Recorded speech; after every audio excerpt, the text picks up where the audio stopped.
आंतरजातीय विवाह करणाऱ्या दाम्पत्यासाठी केंद्र सरकारकडून राबवण्यात येणारी एक महत्त्वाची योजना आता एकाएकी बंद केल्याचं वृत्त समोर येतंय। जातीय भेदभाव कमी करून सर्व धर्मांमध्ये समानता यावी या दृष्टिकोनातून सुरू करण्यात आलेली डॉक्टर बाबासाहेब आंबेडकर एकात्मिक आंतरजातीय विवाह योजना ही आता अचानक बंद करण्यात आली आहे। केंद्र सरकारच्या सामाजिक न्याय व विशेष सहाय्य विभागाची स्वायत्त संस्था असलेल्या डॉक्टर बाबासाहेब आंबेडकर फाउंडेशनच्या वतीनं 2014-15 पासून ही योजना सुरू करण्यात आली होती, परंतु कुठलंच कारण न देता ही योजना आता अचानक बंद करण्यात आल्याचं कळतंय। विशेष म्हणजे राज्याच्या सामाजिक न्याय विभागाकडे या योजनेसाठी अर्ज करणाऱ्यांना योजना बंद झाली आहे असं पत्रच थेट दिलं जाते। केंद्र सरकारच्या डॉक्टर बाबासाहेब आंबेडकर एकात्मिक आंतरजातीय विवाह योजनेच्या माध्यमातून यापूर्वी म्हणजे 2014-15 ला जेव्हा ही योजना सुरू झाली तेव्हापासून आंतरजातीय विवाह केलेल्या दाम्पत्याला 2,50,000 रुपये म्हणजे तब्बल 2.5 लाखांची आर्थिक मदत केली जात होती। या योजनेचा लाभ घेण्यासाठी असलेल्या निकषांमध्ये महत्त्वाचा मुद्दा म्हणजे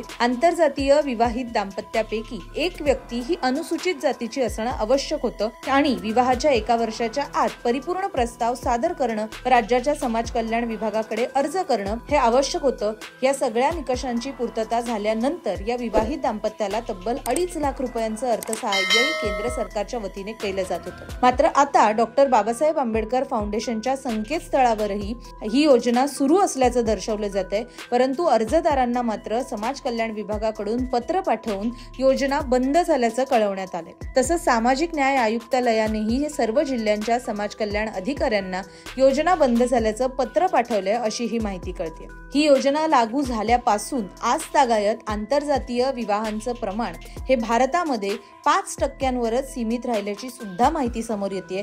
जात धर्माच्या भिंती भेदून विवाह करण्याचं प्रमाण हे आजही कमी आहे। अनेक संस्थांच्या अहवालानुसार भारतात हे प्रमाण केवळ 5% इतकं असल्याचं लक्षात येतंय आणि या उपर आंतरजातीय विवाह केलेल्या नंतर झालेल्या विविध ऑनर किलिंगच्या घटना ह्या आंतरजातीय विवाहांना रोख घालण्याचं आणखीनच काम करतायत। मागील काही कालावधीमध्ये महाराष्ट्रात सुद्धा आंतरजातीय विवाहामुळे त्याच रागातून घरच्यांनी मुलीला जावयाला मारल्याच्या घटना सुद्धा अनेकदा समोर आल्या होत्या।